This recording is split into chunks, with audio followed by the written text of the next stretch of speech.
Olavo é do Carvalho, melhor canal de corte do YouTube. Bom, e aí, pessoal? A delação está sob censura. Tudo está sob sigilo. Menos o que interessa ao Lula vazar, né? É esquisito esse negócio, né? O maior ladrão do povo vai fazer uma delação premiada, mas o povo não pode ouvir essa delação direto dele? Tá tudo nas mãos daquele Andrei Rodrigues, que tá lá em Washington com o Lula de tão unha de carne que eles são. A polícia guarda os segredos dos roubantes para os roubados, né? Porque os roubantes estão no poder. Os vazamentos contra o Congresso dos Representantes do Povo são oficiais. Vêm da própria Polícia Federal. Os vazamentos contra o PT e o STF vinham do COAF e da Receita Federal, as primeiras fontes que o Alexandre de Moraes fez secar. Eles já tinham avisado, e agora está claro, gente. Agora começou. O Lula, o dono da polícia, o dono do judiciário, vai jogar tudo para cima do Congresso inimigo do povo. É esse o recado que está sendo dado com essa primeira caçada aí que matou o Ciro Nogueira. E o próximo é o Alcolumbre. O Ciro Nogueira tem rabo preso? Claro que tem. O Alcolumbre tem rabo preso? Bom, ele diz que jamais tratou do Banco Master com Lula, muito menos fez qualquer queixa ou alegação nesse sentido, como disseram lá as fontes da Malu Gaspar, que ele não tem qualquer relação com o Banco Master, que ele não é investigado, citado ou arrolado sob nenhuma forma em qualquer apuração relacionada do caso, mas que ele morre de medo do Master e do INSS, ele morre. Porque foi ele que decretou aquele sigilo de 100 anos, né, sobre o operador master da ladroagem dos aposentados, né, que é o tal careca do INSS. 400 milhões dos fundos de pensão do Amapá, né, dos funcionários do Amapá, foram investidos no moinho do master. Tudo isso está na conta dele. E tudo isso nós ficamos sabendo aos gritos, né? Mas permanece na surdina o fato de que o que tornou tudo isso possível foram os empréstimos consignados de compra-voto do Lula. Gente, o Alcolumbre é tão vingativo quanto o Lula. Mas quais são as armas que ele tem? O Alcolumbre tem os impeachments do Supremo Tribunal Federal na fila do Senado. E, em último caso, o Lula até joga o Toffoli, que já está na ponta do trampolim aí nessa fogueira. E tem também a porteira dos projetos de compra-voto do Lula. Mas quem é que precisa deles depois do esvaziamento aí do Tesouro Nacional inteiro nos que já estão aprovados? E quais são as armas do Lula? A Polícia Federal, o Supremo Tribunal Federal, o Hugo Mota, que fez uma lei de terras raras aí para ele em cima da perna, pedidos para antes do encontro com o Trump, né? E tem a imprensa legacy, a imprensa domesticada. Ninguém sabe onde pode parar uma briga de gigantes aí como Lula e o Alcolumbre. Bom, pode eventualmente haver mortos e feridos, né? Mas eu duvido que chegue a tanto. Aqui, tudo acaba em pizza. Só o Lula controla as fontes que alimentam as matérias jornalísticas. O contraponto vai ficar cada vez mais para as memórias, cada vez mais rarefeitas, dos vazamentos lá de trás do COAF e da Receita Federal. Mas o COAF e a Receita Federal foram imediatamente expurgados pelo Alexandre de Moraes. Não existem mais como fontes, não vão vazar mais nada daqui para frente. E aquilo que eles mostraram sobre os agentes que o próprio Vorcaro mais valorizava, né, na sua operação criminosa, que eram a família Barcy de Moraes, o ministro da Justiça em exercício do Lula, Ricardo Lewandowski, o chefe da Casa Civil do Lula e ex-governador da Bahia, Rui Costa, o Jacques Wagner, o decano do PT, né, o Guido Mantega, ex-ministro da Dilma, e por aí abaixo. Né. todo mundo já publicou. Não é mais novidade. Ficou no passado. Não dá mais manchete. Principalmente manchete capaz de competir com as que a Polícia Federal vai fornecer fresquinhas, uma por dia, uma cada vez que interessar, como essa de hoje daqui por diante. Agora, contra o Ciro Nogueira, ex-ministro da Casa Civil do Bolsonaro, todos os cachorros já estão soltos. É aceleração total. As mensagens trocadas, literais, estão liberadas pela censura. Tem mesada em dinheiro, como a do Lulinha. Tem pagamentos com imóveis, como as da família Barsi. Tem bloqueio de 18,8 milhões. Tem buscas e apreensões. Tem prisões temporárias. Tem a indicação clara do que o Vorcaro comprou dele, embora não tenha sido entregue. Enfim, gente, tudo o que se sabe sobre os comparsas a quem o Vorcaro pagou as somas mais altas, né, tudo que não se sabe sobre esses, já se sabe sobre o Ciro Nogueira. E o Alcolumbre, estão soprando aí no ouvido da Malu Gaspar, é o próximo da fila. Agora, você acha que é só o Ciro Nogueira que aparece nas conversas dos 8 celulares do Vorcaro? E nas fotografias, então? Essas aí a gente nunca vai ver. Nós sabemos é que o Alexandre de Moraes também está lá, vagamente, né? Mas o que ele disse, quanto ele ganhou, o que ele entregou em troca, as viagens que ele fez, isso as fontes oficiais não informam nem confirmam. E o STF já disse que vai anular o pouco que se ficou sabendo sobre isso pelas conversas com aquela namorada. Menções de terceiros só valem para os envolvidos do Congresso inimigo do povo. Como é o caso aí dessas do Ciro.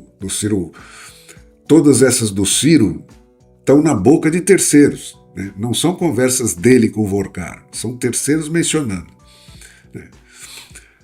Então, conversas de terceiro para o Supremo Tribunal Federal só valem para o Congresso dos inimigos do povo. Ou melhor ainda, né, para aqueles que, dentro do Congresso, tiverem tido qualquer conexão no passado com o governo Bolsonaro.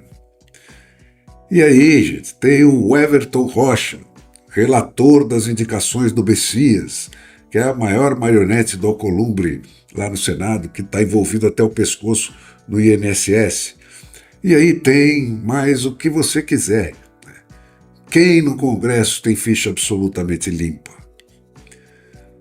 Cara, é esse o jogo. O PT planta a corrupção e depois o PT colhe o combate à corrupção. A lei está a serviço do crime.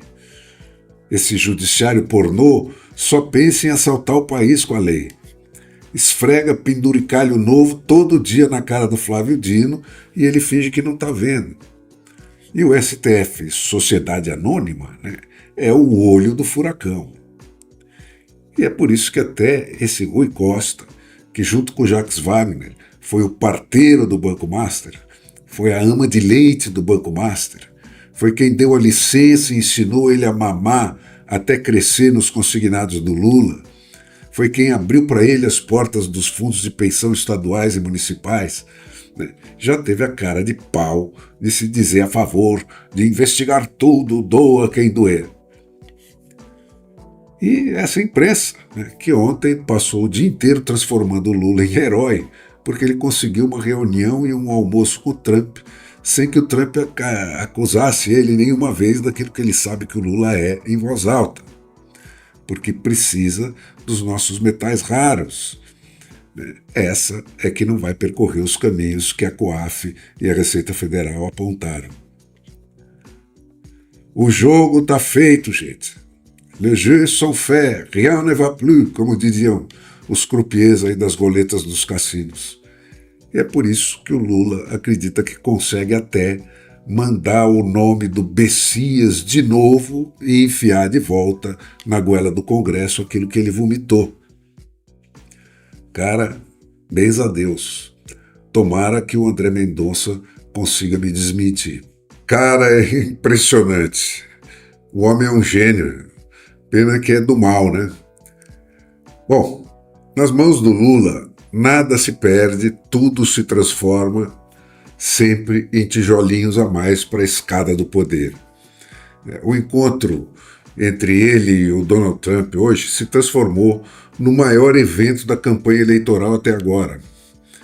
Todo o discurso da longa entrevista coletiva a jornalistas brasileiros, dada depois da reunião, estava pautado pela percepção do calejado presidente Lula, expert em campanhas eleitorais, de que é preciso abrir janelas para o eleitorado do meio, porque já está absolutamente claro que o de esquerda não é suficiente para reelegê-lo mais uma vez. As razões do lado americano, por enquanto, são óbvias. Eles não disfarçam a premência e a preocupação deles em garantir o abastecimento de metais raros, aí em que os Estados Unidos são pobres, a China é rica e o Brasil é remediado. É uma questão de fazer conta, gente.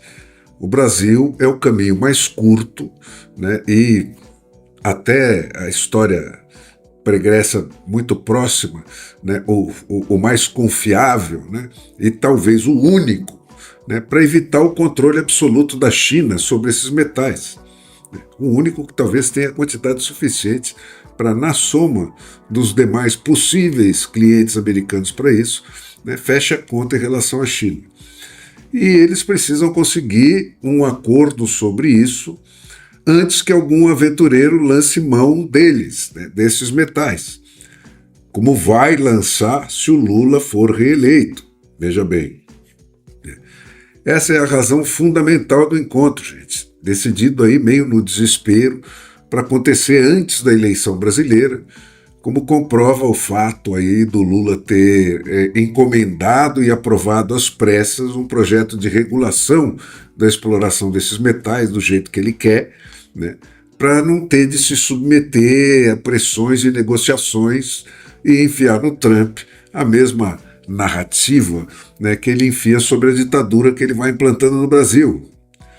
São decisões do judiciário, e no caso agora do legislativo, em que não cabe o presidente interferir e tal.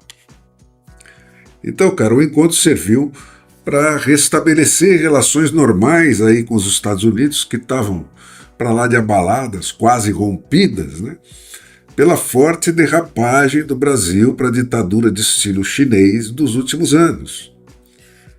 A cobertura de 24 horas dada para o evento pela CNN, que é a emissora oficial aí de antecipação das tendências do governo Lula, confirma que já estava previsto transformar o evento no que o Lula espertamente o transformou. Não houve qualquer acordo ou resultado de curto prazo para ser anunciado. A questão concreta que supostamente estava em tela, que é o processo do Brasil pela seção 301 da Lei Comercial dos Estados Unidos, passou batida, sem nenhum detalhe ou decisão, segundo o relato do próprio Lula. Eles estipularam uma discussão entre os técnicos nos próximos 30 dias, que é como se resolve essas coisas, entre autoridades e técnicos em comércio e advogados, e não entre presidentes, que só assinam aquilo que for decidido. E nem mesmo a questão candente aí do crime organizado foi discutida, segundo o Lula. Então, o que tem de concreto, e o Lula repisou em quase todas as suas respostas, é que está de volta o Lulinha, paz e amor, no lugar daquele vingativo mandante dos ataques do Supremo Tribunal Federal à democracia e à Constituição, e das prisões arbitrárias de inocentes, aberto para os Estados Unidos, que de repente, não mais que de repente, ele passou a amar, sem nenhuma preferência pela China, que só cresceu 10 vezes mais na sua ocupação de espaço no Brasil, por WO dos americanos. Fora desse súbito amor aos Estados Unidos, gente, em igualdade de condições com o sistema chinês, a quem o Supremo Tribunal Federal mais honestamente declara admiração e fidelidade, dirigido aí para esse eleitorado do meio do Brasil, que não gosta dos Bolsonaro, mas tem mais medo de virar a China do que deles, né? Todas as outras respostas do Lula foram as respostas de sempre, né? Sempre precedidas daquela advertência nunca ouvida, da incondicional confiança dele no poder da narrativa, que é o nome moderno da mentira, seguida de uma longa fieira das próprias, as próprias mentiras.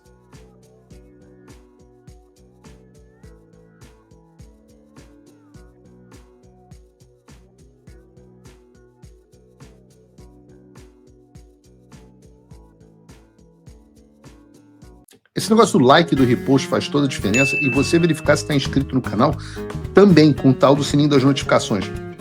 Isso faz com que o YouTube mande para mais e mais pessoas, vejam se estão inscritos no canal. Muita pauta para falar hoje, então vou direto ao ponto. Obrigada por assistir o vídeo até o final. Se você já chegou até aqui, confere se já está inscrito no canal e se já deixou aquele like generoso. Estamos quase chegando a 1 milhão de inscritos e a sua ajuda é muito importante para levar o canal Olavo Edu Carvalho mais longe. Até o próximo vídeo, meus amigos. E neste momento é muito fácil aos defensores do plano alegar isso é uma teoria da conspiração.